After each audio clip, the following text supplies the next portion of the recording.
대학 캠퍼스 안에서 여학생이 셔틀버스에 치여 숨지는 사고가 발생했습니다. 나연수 기자의 보도입니다.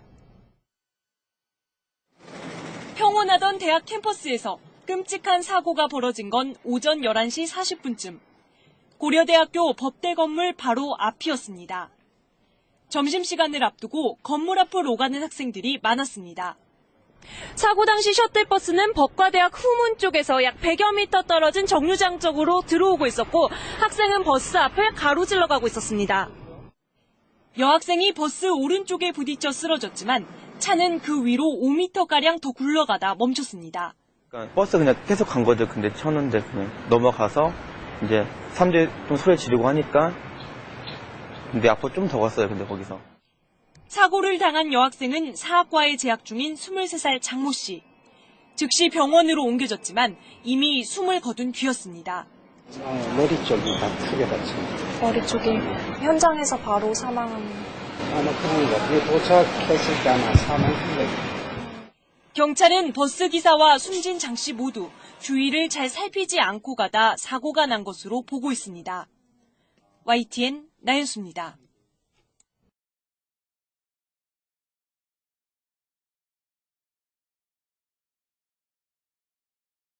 초등학생을 태운 버스가 도로 한가운데서 옆으로 넘어졌습니다. 운전자와 어린이 14명이 다쳤습니다. 신승희 기자입니다. 버스 한 대가 옆으로 넘어져 있습니다. 버스 앞면이 심하게 부서졌고 유리창도 깨져 튕겨져 나갔습니다. 어제 오후 5시쯤 경기도 고양시의 한 고가도로 진입로에서 초등학생들을 태운 수영장 셔틀버스가 도로 경계석을 들이받고 옆으로 넘어졌습니다. 이 사고로 버스에 타고 있던 초등학생 14명과 운전자 72살 윤모 씨 등 모두 15명이 다쳤습니다. 경찰은 차량 내 영상 기록 장치를 분석해 운전자가 졸음운전을 했는지 조사하고 있습니다. 어제 저녁 6시 10분쯤 서울 하월곡동의 도로에서 45살 최모 씨가 몰던 승용차가 또 다른 승용차 2대를 잇따라 들이받았습니다. 이 사고로 32살 김모 씨가 머리와 허리를 다쳐 병원으로 옮겨졌습니다. 경찰은 최 씨가 유턴하던 차량을 피하려다 중앙선을 넘은 것으로 보고 사고 경위를 조사하고 있습니다. 어젯밤 10시 10분쯤 경기도 의정부시 지하철 1호선 망월사역 지붕에서 지붕 교체 작업을 하던 49살 정모 씨가 고압 전선에 감전돼 그 자리에서 숨졌습니다. 사고 직후 전력이 차단되면서 지하철 1호선 운행도 20여 분간 중단됐습니다. 어제 자정쯤 서울 주교동의 봉제 작업장에서 원인을 알 수 없는 불이 나 1,000만 원의 재산 피해가 나는 등 밤사이 크고 작은 화재도 잇따랐습니다. SBS 신승입니다.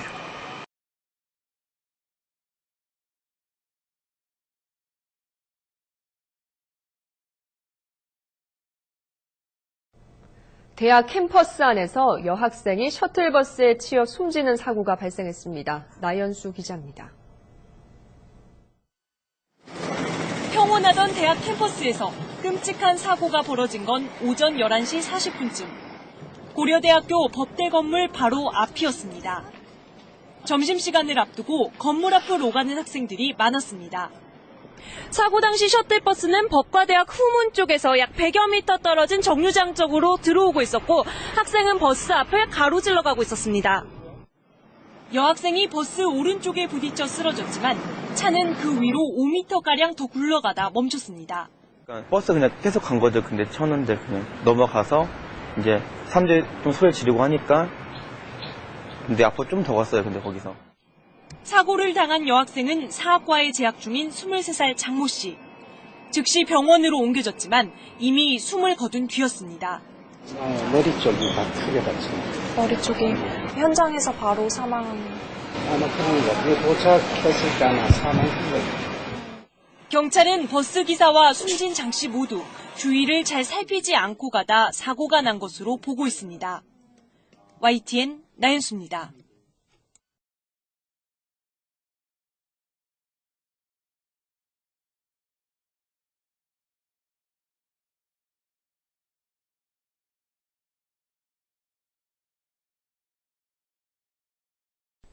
서울의 한 대학교 캠퍼스에서 여대생이 교내 셔틀버스에 치여 숨졌습니다. 김종원 기자입니다. 대학교 안 도로에 흰색 페인트로 사고 장소 표시가 그려져 있습니다. 일부 대학생들은 이곳에서 숨진 여대생을 추모하며 화단에 흰색 꽃을 두고 갑니다. 오늘 오전 11시 반쯤 서울 고려대학교 캠퍼스 안 법학관 앞에서 재학생인 23살 장모양이 학교 셔틀버스에 치여 숨졌습니다. 아내가 있을 때는 퍽 쏘나더라고. 그래서 우리 이거 알박생도 아이고 아저씨 뭔 소리요? 가보니까 버스 딱 섰고 학생들 뺑 돌렸고. 숨진 학생은 사고 당시 길을 건너다 이곳에서 학교로 들어오던 버스와 부딪혔습니다. 부딪히면서 바퀴 밑으로 넘어졌지만 버스 기사는 미처 발견하지 못하고 그대로 4-5m를 더 주행한 뒤에야 멈춰섰습니다.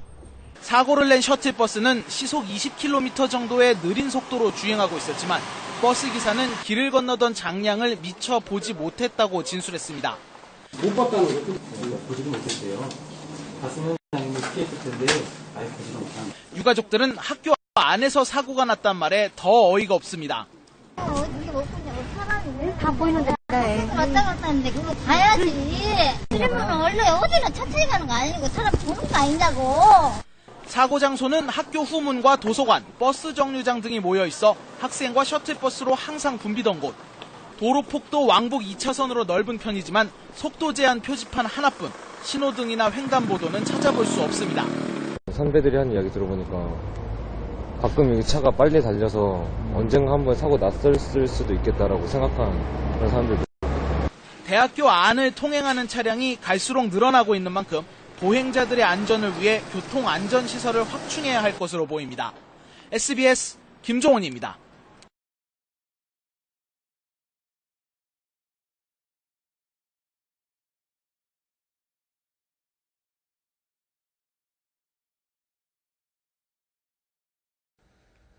단지 큰 도로에서뿐만 아니라 교내에서 오고 가는 차량도 주의하셔야겠습니다. 대학교 캠퍼스 안에서 여대생이 셔틀버스에 치여 숨지는 안타까운 사고가 있었습니다. 이성훈 기자가 보도합니다. 사고가 난 곳은 서울 안암동 고려대 캠퍼스 구 법학관 건물 앞입니다. 어제 오전 11시 40분쯤 이곳에서 여대생 한 명이 셔틀버스에 치여 숨졌습니다. 차 밑에 들어가 있더라고요. 그 상태 쓰러져갖고. 숨진 학생은 고려대 문과대학에 재학 중인 23살 장모 씨였습니다. 장 씨는 버스 앞부분에 부딪혀 넘어졌고 운전자는 이를 알아채지 못한 채 쓰러진 장 씨를 그대로 치고 넘어갔습니다. 제가 전진하다가 사고 났는데 전진하다가 그랬습니다. 사고 뒤 장 씨는 인근 병원으로 옮겨졌지만 이미 목숨을 잃은 뒤였습니다. 목격자들에 따르면 휴대전화를 들여다보고 있던 장 씨는 미처 셔틀버스를 보지 못해 차에 치인 것으로 알려졌습니다. 경찰은 CCTV와 목격자 진술 등을 토대로 정확한 사고 경위를 조사하고 있습니다. MBN 뉴스 이성훈입니다.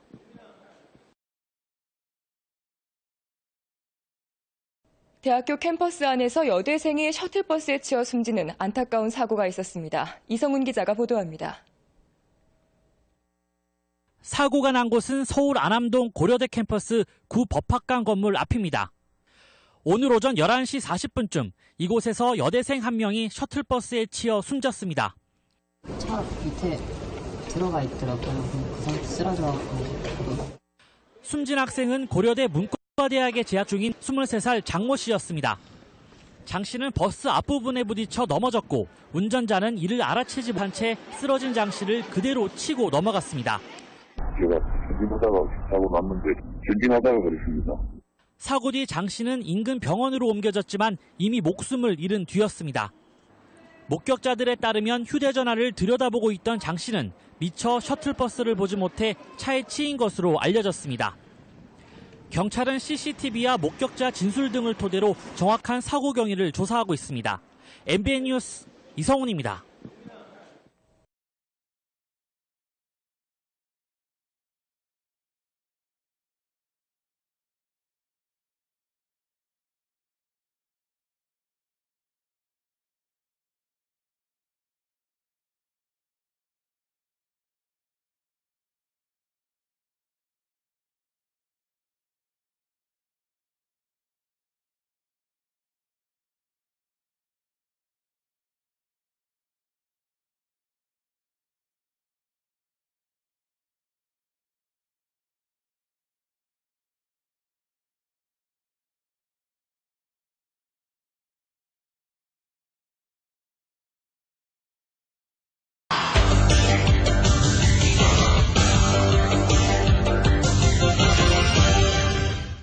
심야에 대리기사들을 옮겨주는 이른바 커버 차량이란 게 도예지에 돌아다닙니다. 일단 불법 영업이죠.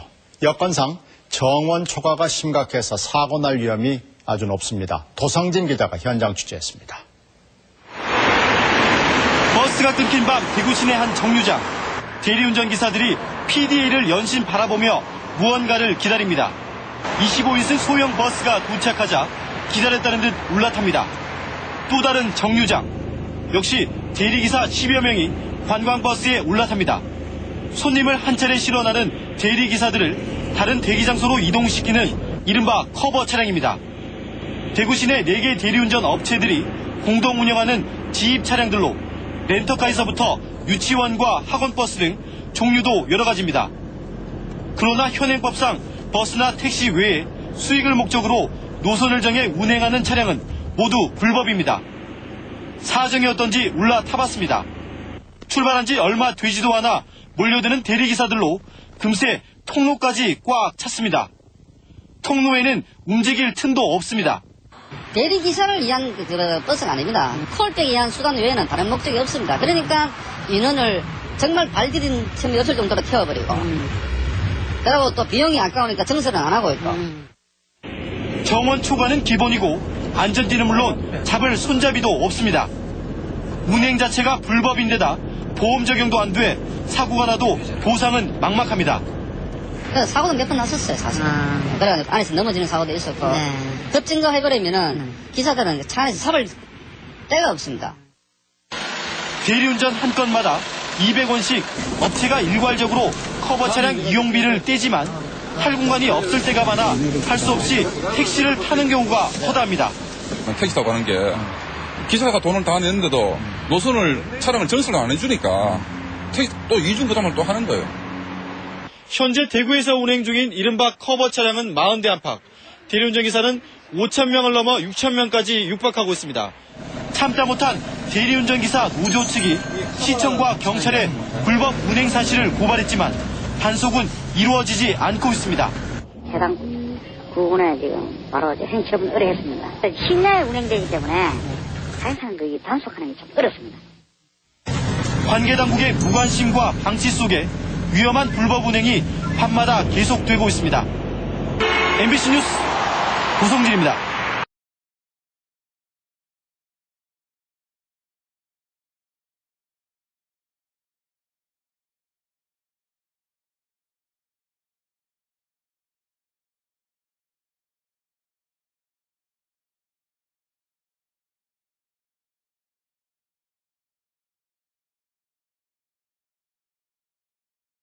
수도권 대리운전 기사들을 상대로 불법 셔틀버스 영업을 해온 일당 50여 명이 경찰에 적발됐습니다. 이들은 대중교통의 운행이 끊기는 새벽 시간대를 대리운전 기사들의 이동수단이 마땅치 않다는 점을 노렸습니다. 정진우 기자입니다. 자정을 훨씬 넘긴 시간 서울 강남의 한 번화가.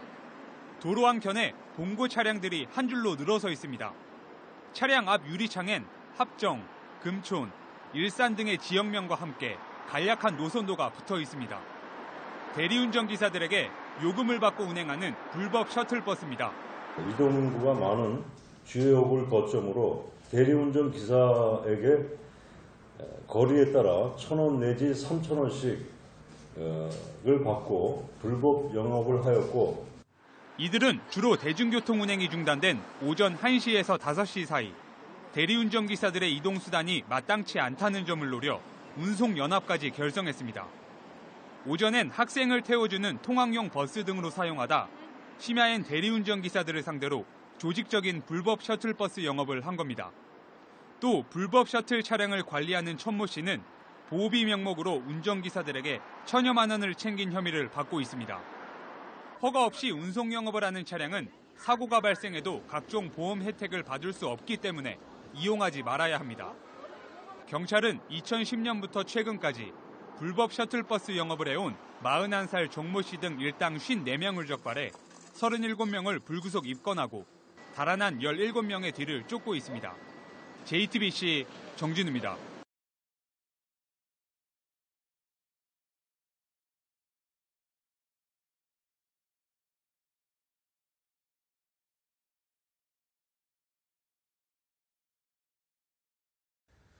운행 중이던 수영장 셔틀버스가 도로 난간을 들이받고 넘어져 15명이 다쳤습니다. 곳곳에서 화재도 잇따랐습니다. 사건 사고 소식 오택성 기자의 보도입니다. 강철로 만들어진 버스 앞부분이 심하게 휘어졌고 유리창은 아예 다 깨져버렸습니다. 어제 오후 5시쯤 경기도 고양시 성사동의 한 고가도로에서 72살 유모 씨가 몰던 수영장 셔틀버스가 난간을 들이받았습니다. 사고 당시 충격으로 학생 10여 명이 타고 있는 버스가 옆으로 쓰러지면서 하마터면 더 큰 사고로 이어질 뻔했습니다.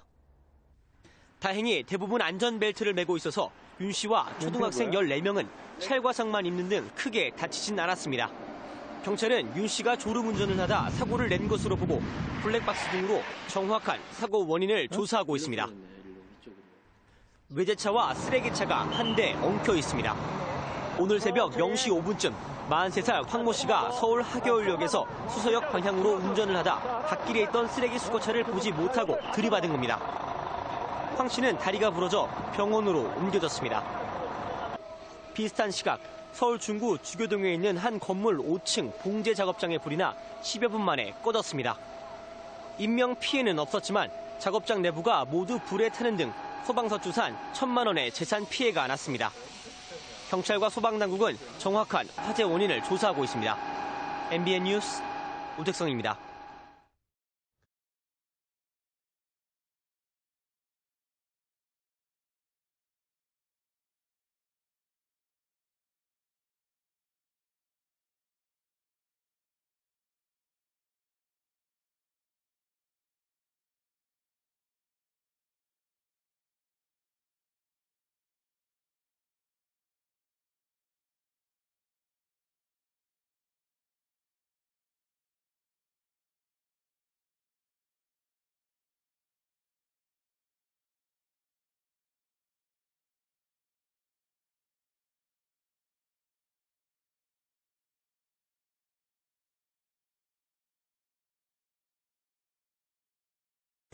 전북 고창에서 통근버스와 승용차가 충돌하면서 2명이 숨지고 7명이 다쳤습니다. 또 서울 쌍문동의 한 아파트에서는 불이 나서 주민들이 대피하는 소동이 빚어졌는데요. 밤사이 사건 사고 소식을 강은나래 기자가 보도합니다. 승용차 앞부분이 형체를 알아볼 수 없을 정도로 심하게 부서져 있습니다. 어제 오후 5시 반쯤 전북 고창군 상하면의 한 고갯길에서 37살 신모 씨가 몰던 승용차가 마주오던 통근버스와 충돌했습니다. 이 사고로 승용차 운전자 신 씨 등 2명이 숨졌고 임신부 35살 이모 씨와 버스 승객 등 7명이 다쳤습니다. 경찰은 승용차가 중앙선을 넘어 앞차를 추월하려다 사고를 낸 것으로 보고 있습니다. 어젯밤 10시 10분쯤에는 대전시 문지동에서 33살 유모 씨가 몰던 승용차가 신호를 기다리던 다른 승용차를 들이받으면서 차 6대가 잇따라 추돌했습니다. 이 사고로 2명이 다쳐 병원 치료를 받았습니다. 사고 당시 운전자 유 씨는 혈중 알코올 농도 0.15%의 만취 상태였던 것으로 경찰 조사 결과 드러났습니다. 앞서 어젯밤 9시 10분쯤에는 부산시 사하구 신평동의 산업폐기물 처리시설에서 불이 나 3시간여 만에 꺼졌습니다. 이 불로 인명피해는 없었지만 창고에 있던 폐기물 3,000톤이 타 소방서 추산 1,200여만 원의 재산 피해가 났습니다.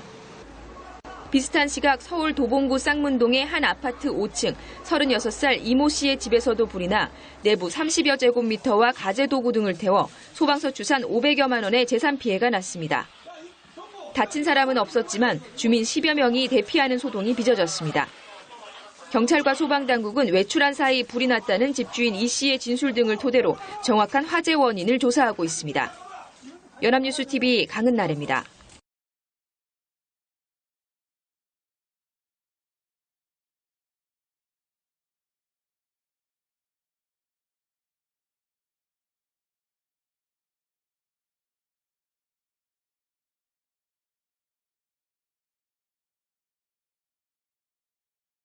추가 시간 1분. OK팀 1분만 버티면 4강입니다. 위험한 위치에서 프리킥을 허용하고 말았는데요. 수비벽 싸움 치열한데요. 자, 왼발 슛! 역동작에서 오케이 펀칭! 세컨볼 그대로 슛! 막았어요. 수비 걷어냈는데요. 주심 뻗었습니다. 다시 한번 슛! 수비 막고 얼굴로 막았어요. 다시 슛! 골포스트 막고 또 얼굴로! 놓치네요. 오른발 크로스. 자, 시즈스킥. 오우, 안면 슈퍼 세이브. 자세요. 다시 한번 슛. 이번엔 크로스만 맞고 뒤통수. 자, 한번 접고 그대로 슛. 오우. 이번엔 배로 막습니다. 다시 슛. 오우.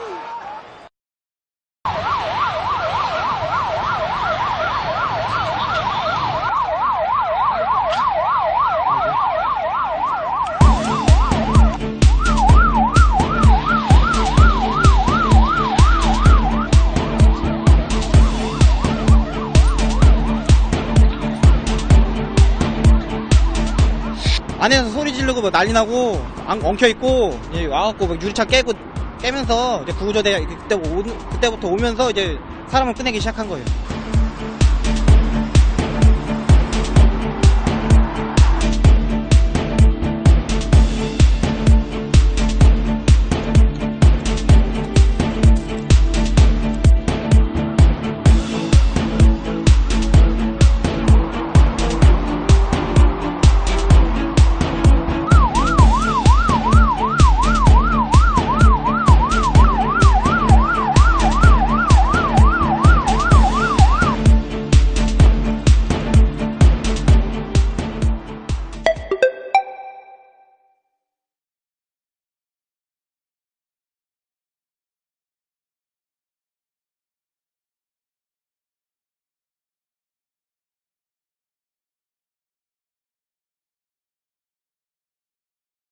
앞으로 2주 동안 베이식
경남 창원의 한 교차로.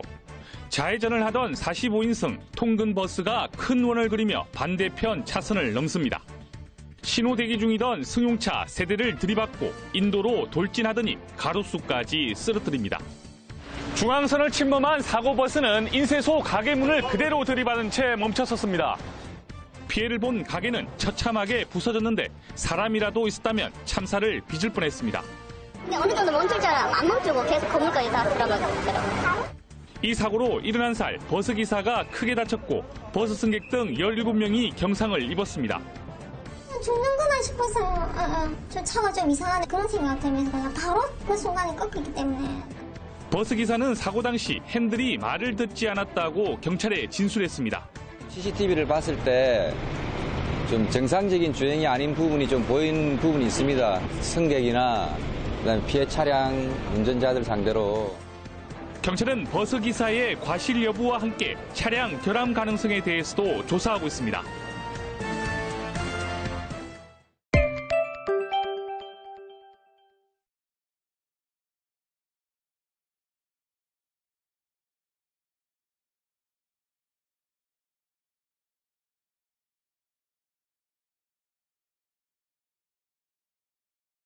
어제 경남 거제에서 일어난 퇴근길 통근버스 추락사고로 추가 사망 소식이 나왔습니다. 경찰은 오늘부터 본격적인 사고 원인에 대한 수사를 시작합니다. 취재기자 연결합니다. 이신철 기자, 밤사이에 사망자가 더 발생했다고요.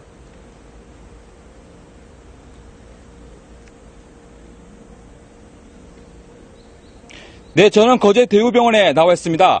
이곳은 버스 추락사고 부상자들이 치료를 받고 있는 병원 6곳 가운데 한 곳입니다. 가장 많은 22명이 이곳에서 치료를 받고 있습니다. 어젯밤 사이 백병원에서 치료받던 53살 김모 씨가 끝내 목숨을 잃었습니다. 거제 퇴근 버스 추락사고로 숨진 근로자는 모두 2명으로 늘었습니다. 부상자는 60명인데 아직 상태가 위중한 환자 1명이 더 있습니다. 이번 사고는 45명이 정원인 버스에 62명이 타면서 부상자가 많이 나왔습니다. 각 병원에는 사고 소식을 접한 가족들과 동료들이 급하게 찾아와 뜬 눈으로 밤을 지새웠습니다. 경찰도 사고 초반 부상자 파악에만 많은 시간을 투자했고 경찰서에는 새벽까지 환자 상태 등을 묻는 문의 전화가 이어졌습니다. 다행히 나머지 부상자들은 생명에는 지장이 없는 것으로 알려졌습니다. 피해자 파악을 마친 경찰은 오늘부터 사고 원인 조사에 본격 나설 계획입니다. 오전 11시쯤 도로교통공단 등과 함께 사고 현장 조사를 시작하고 운전자와 탑승객들을 상대로 조사도 벌일 계획입니다. 지금까지 거제 대우병원에서 TV조선 이신철입니다.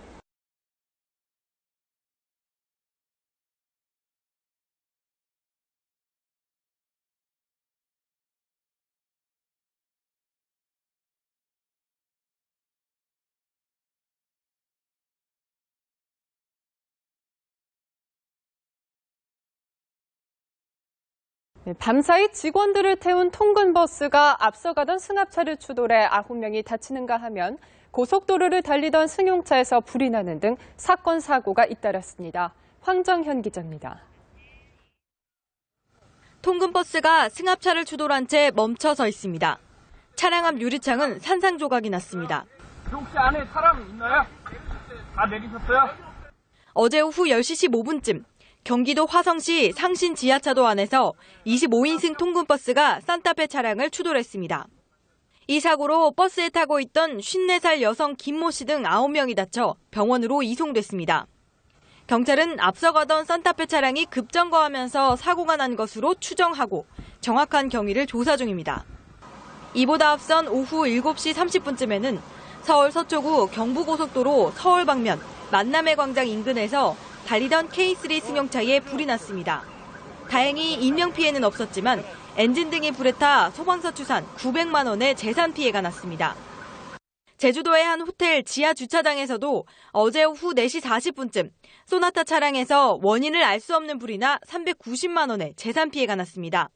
경찰과 소방당국은 정확한 화재 원인을 조사 중입니다. 한편 제주도의 또 다른 호텔에서는 유리창 교체 작업을 하던 인부가 10여 미터 높이의 작업차에서 추락해 병원으로 이송됐습니다. 연합뉴스TV 황정현입니다.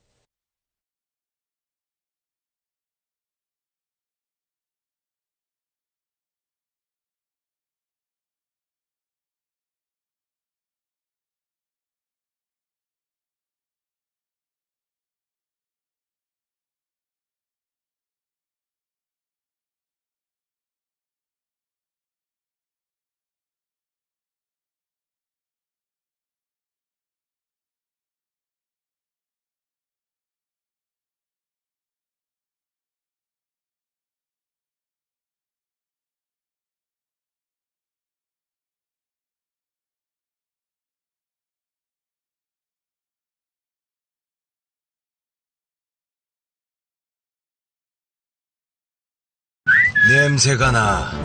어두운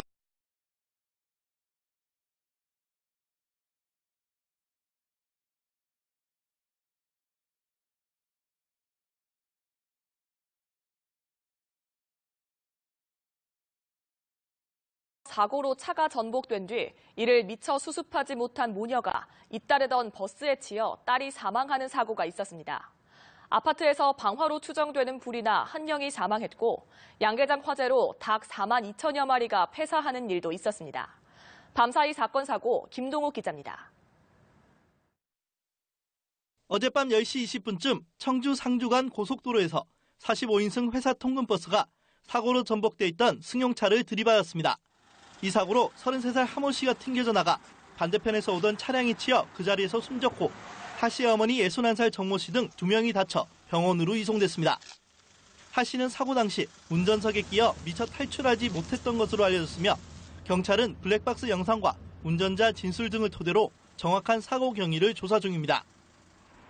어젯밤 10시 50분쯤 서울 동작구 상도동에 있는 10층짜리 아파트 6층에서 불이 났습니다. 이 불로 화재가 시작된 집에 있던 40살 김모 씨가 숨졌고 12명이 인근 병원으로 옮겨졌습니다. 소방당국은 숨진 김모 씨가 불을 냈을 가능성에 무게를 두고 자세한 화재 원인을 조사 중입니다. 어제 오후 7시 반쯤 충남 공주시 탄천면에 위치한 한 양계장에서 불이 나 식용닭 4만 2천여 마리가 폐사했습니다. 불은 양계장 건물 3개 동을 태워 소방서 추산 9천만 원의 재산 피해를 내고 30분 만에 꺼졌습니다. 어제 저녁 8시 10분쯤 서울 숭인동에 있는 공제 작업장 1층 계단에서 불이 났습니다. 이 불로 의류 원단 등이 타 소방서 추산 600여만 원의 재산 피해가 났습니다. 소방당국은 1층 계단에서 불이 시작돼 번진 것으로 보고 정확한 화재 원인을 조사하고 있습니다. 연합뉴스TV 김동욱입니다.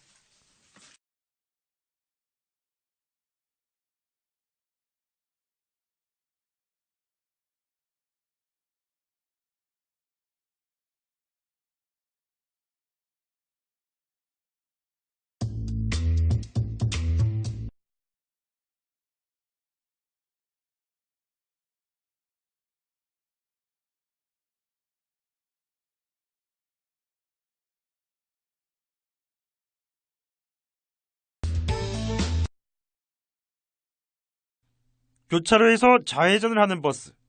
그런데 방향이 끝까지 그대로입니다. 승용차 석 대를 들이받고 상가까지 덮친 뒤에야 가까스로 멈췄습니다. 이거 뭐지? 지진도 아닌데 뭐지 싶어서 창문을 열어보니까 막 버스가. 이 사고로 버스 승객 등 17명이 부상을 입었습니다. 버스가 돌진한 건물은 모 상가 회사 사무실로 당시 출근한 사람이 없어 다행히 인명피해는 없었습니다. 경찰은 버스 운전자 71살 A씨의 고령과 건강 상태에 주목하고 있습니다. 약물 치료를 받고 있는지는 그분이 아직 말을 안 하니까 좀 며칠 더 지난 후에. 실제로 65살 이상 고령 운전자가 개입된 교통사고의 증가세는 가파릅니다. 최근 4년간 무려 70%가 늘어났습니다. 지병이나 인지능력 감소가 주된 원인입니다. 전문가들은 고령 운전자들의 사고가 급증하고 있는 만큼 우선 영업용 차량을 중심으로 적성검사 강화 등 대책 마련이 시급하다고 강조합니다. KNN 김상철입니다.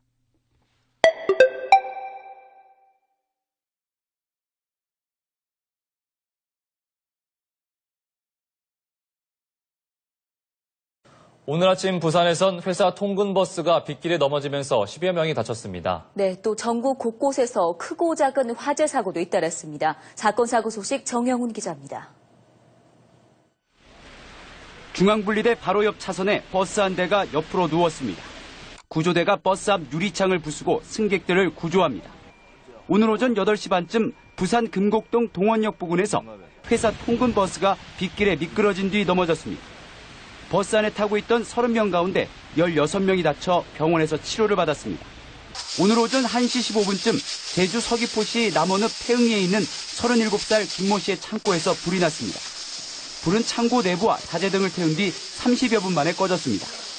경찰과 소방당국은 창고 안에 있던 전기 난로가 과열돼 불이 난 것으로 보고 있습니다.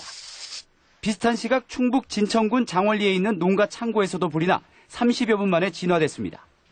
인명피해는 없었지만 이 불로 조립식 창고 1개 동이 전소되는 등 소방서 추산 7,400만 원의 재산 피해가 났습니다.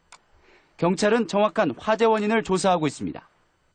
오전 3시 20분쯤에는 충북 청원군 강내면 저산리에 있는 과일 포장지 공장에서 불이 나 1시간여 만에 불길이 잡혔습니다. 조립식 공장 한 동과 공장 안에 있던 생산자재 등이 타 소방서 추산 1억 2천만 원의 피해가 났습니다. 경찰과 소방당국은 공장 안에서 불꽃과 함께 연기가 났다는 공장 직원의 진술을 토대로 정확한 화재 원인을 조사 중입니다. 뉴스와이 정영훈입니다.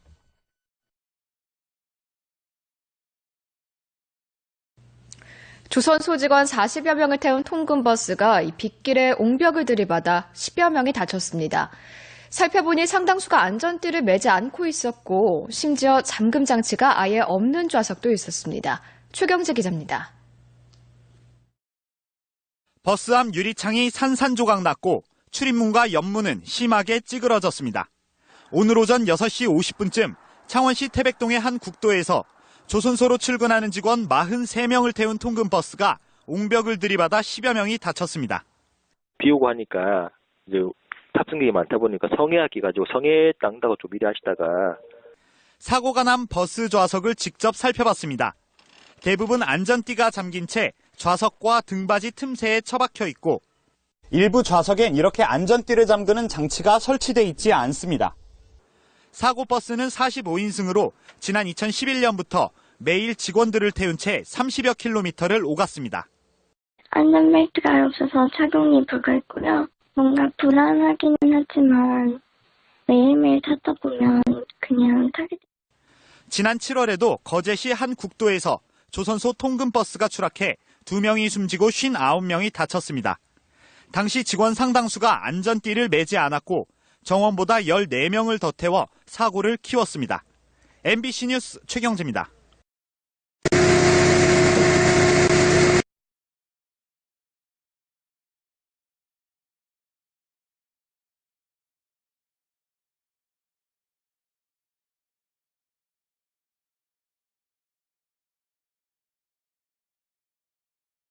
찜통더위에 4살 어린이가 유치원 버스에 갇혀있다 의식불명에 빠진 사건과 관련해 경찰이 관계자들에 대한 2차 조사를 마쳤습니다.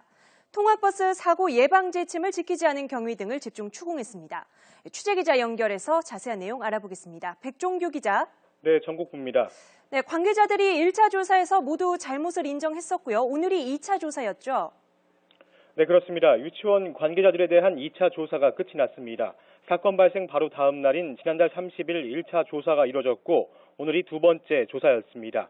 오전 9시 반부터 시작돼 한 사람당 2시간가량 간격을 두고 오전과 오후로 나눠서 비공개로 진행됐습니다. 운전기사와 해당 유치원 원장 그리고 인솔교사가 대상이었습니다. 통학버스 사고를 막으려고 하차 때 맨 뒤쪽까지 확인하도록 만든 지침을 왜 안 지켰는지 등을 집중적으로 조사했습니다. 경찰은 학부모 동의를 구해 함께 차에 탔던 어린이들에게 당시 상황 등을 추가로 확인할 예정입니다. 이와 함께 사고 당시 유치원 차 내부 온도가 어느 정도였는지도 조사를 벌이고 있습니다. 정황상 적어도 60도에서 70도는 넘었을 거란 추정이 나오는 만큼 정확한 온도 파악이 필요하다고 판단했기 때문입니다. 비슷한 조건에서 아이가 탑승했을 때부터 시작해서 제일 더울 때 그리고 하차할 때를 시간대별로 나누어 온도를 측정하고 있습니다. 광주광역시 교육청도 해당 유치원 버스가 안전교육 이수 여부 등을 공개하는 통학차량 알림이에 등록하지 않은 것을 확인하고 미등록 차에 대해 전수조사를 벌이기로 했습니다.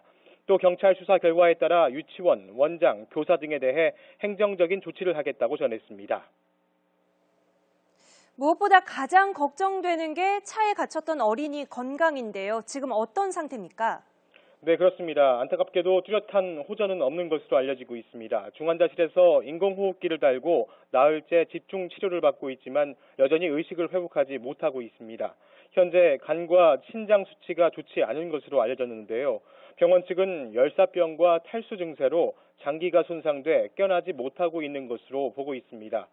안타까운 소식이 알려지면서 SNS 등에서 4살 어린이가 하루빨리 깨어나기를 바라는 응원 글들이 이어지고 있습니다. 지금까지 전국부에서 전해드렸습니다.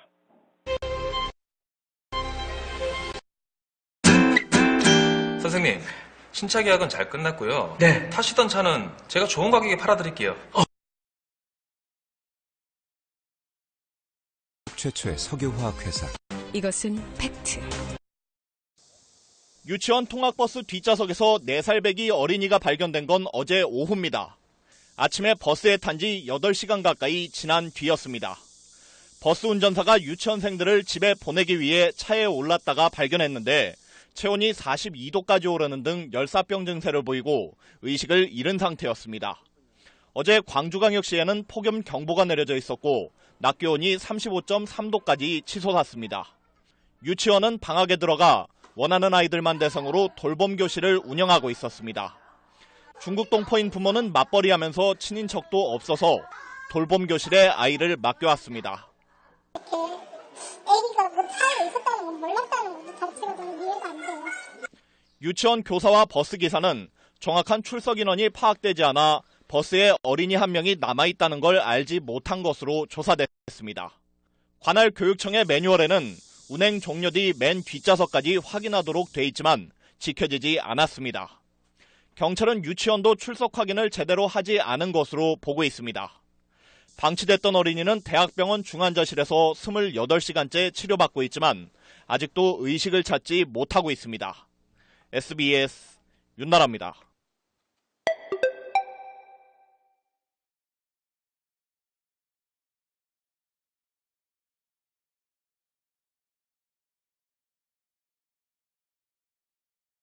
운전기사가 버스에 올라타 운행을 준비합니다. 그런데 갑자기 버스 앞으로 가방을 맨 아이 한 명이 나타납니다. 하지만 버스는 멈춰있지 않고 그대로 출발해 결국 아이를 치어 쓰러뜨리고 맙니다. 오전 9시쯤 서울 방이동에서 일어난 사고입니다. 4살짜리 원생이 어린이집 통학버스에서 내린 뒤 출발하는 버스에 부딪힌 겁니다. 아이는 병원으로 바로 옮겨져 다행히 생명에는 지장이 없는 것으로 알려졌습니다. 당시 인솔을 돕는 보육교사도 함께 있었지만 사고를 막지는 못한 것으로 조사됐습니다.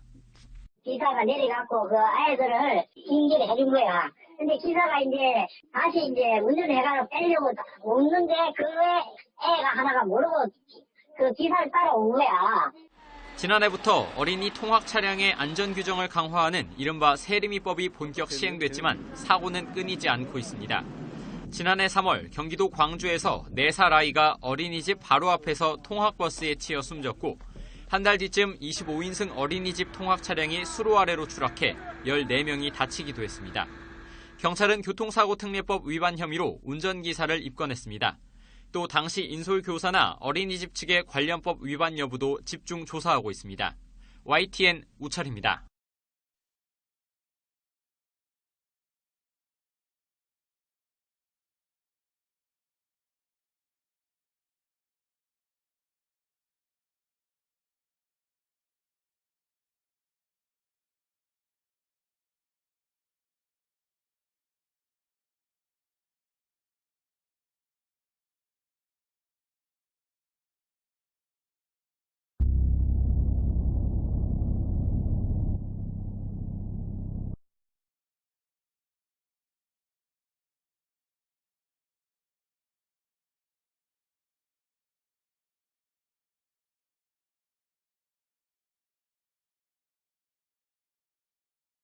지난해 8월 서울의 한 쇼핑몰을 찾은 30대 주부 비모 씨는 놀란 가슴을 쓸어내렸습니다. 1살 배기 딸이 엘리베이터 문틈에 손가락이 끼어 타박상을 입었는데 손을 빼지 못했다면 더 큰 일을 당할 뻔했습니다. 애기 손이 작아서 점점 더 문이 열리려고 빨려 들어가더라고요. 주변 사람들이 없었으면 못 뺐을 것 같아요. 한국소비자원이 2살에서부터 5살까지 아이의 모형 손을 이용해 실험해봤더니 엘리베이터 문틈 사이로 손쉽게 손가락이 들어가는 것으로 나타났습니다. 보통 엘리베이터의 문틈은 설계 기준에 따라 6에서 10mm 안쪽으로 설계돼 영유아들은 그대로 위험에 노출된 상태입니다. 유럽연합은 엘리베이터 문틈을 최대 4mm 이하로 정해 사고 위험을 줄이고 있습니다. 어린이의 눈높이에 맞게 엘리베이터 문틈에 손 끼일 수 있는 위험성을 알리고 주의 표시가 부착될 필요가 있다고 보입니다. 지난 4년간 380건의 엘리베이터 사고 중 90% 이상이 만 6살 이하 영유아에게 발생한 만큼 엘리베이터 안전에 대한 관심이 시급합니다.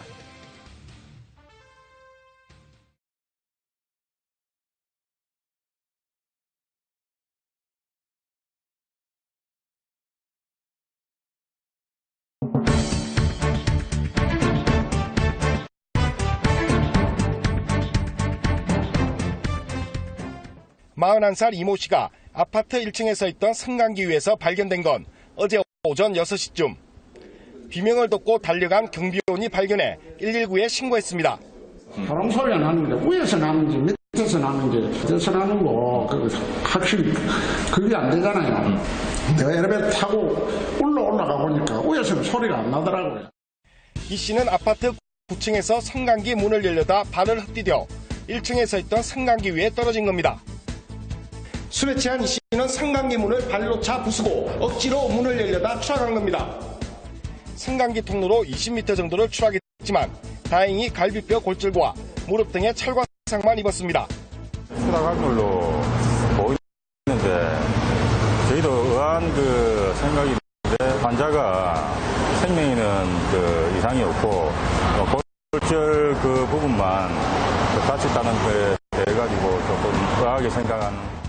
술에 취해 남의 집을 자신의 집으로 착각한 이 씨는 현관문을 두드려도 열어주지 않자 화가 나 승강기 문을 부순 것으로 추정됩니다.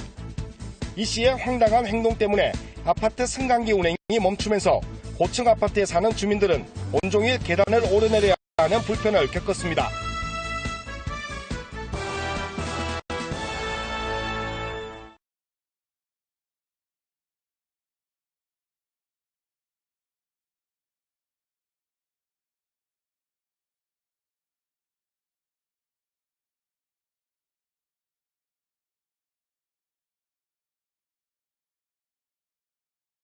위치 감지 기술을 경험해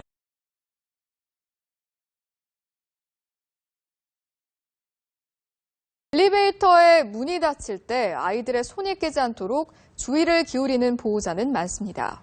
하지만 엘리베이터에서 어린이의 손이 끼는 사고의 절반 이상은 문이 열릴 때 일어난다고 합니다. 보호자의 더욱 세심한 주의가 필요한데 노은재 기자가 보도합니다.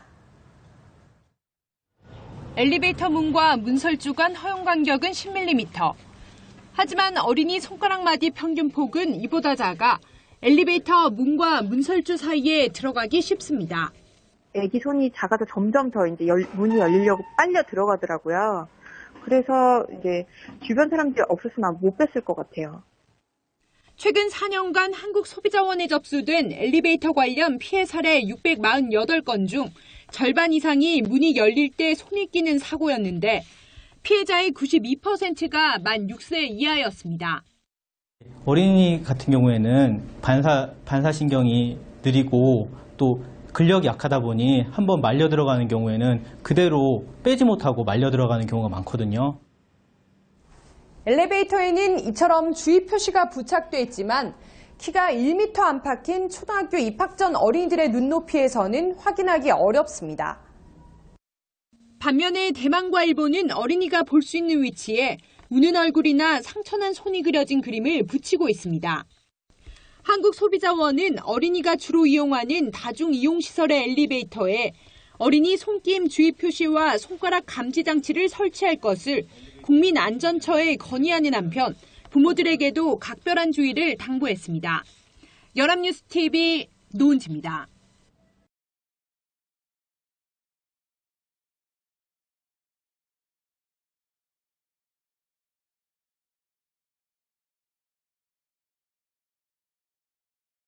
창원의 한 호텔 엘리베이터에 갇혀있던 미군 남성이 엘리베이터 문을 강제로 열고 나오려다가 추락해 숨지는 일이 발생했습니다. 전국에서 한 해 평균 100건 가까이 발생하고 있는 승강기 사고, 어떻게 대처해야 하는지 이상훈 기자가 전해드립니다. 창원의 한 호텔, 이 호텔에 묵고 있던 미군 남성 31살 A씨가 지난 22일 새벽 엘리베이터에 갇혔습니다. 당시 엘리베이터는 2, 3층 사이에 멈췄고 A씨는 엘리베이터 문을 강제로 열고 나오려다 지하 4층으로 떨어져 숨진 겁니다. 이 같은 승강기 사고는 지난 5년 동안 전국에서 450건이 발생했는데 57%가 이용자 과실이었습니다. 531명이 다치고 37명이 숨졌는데 거의 대부분 일반 이용자들입니다. 이처럼 승강기가 멈추거나 고장나 갇혔을 경우 비상벨을 눌러 상황을 알린 다음 침착하게 기다려야 합니다. 조급한 마음에 강제로 문을 열면 더 큰 안전사고로 이어질 수 있어 특히 주의해야 합니다. 승강기는 안전장치가 있어 절대로 떨어지지 않고 또 공기 배출이나 흡입 장치가 있어 충분한 공기가 공급되기 때문에 질식 우려도 없습니다. MBC 뉴스 이상훈입니다.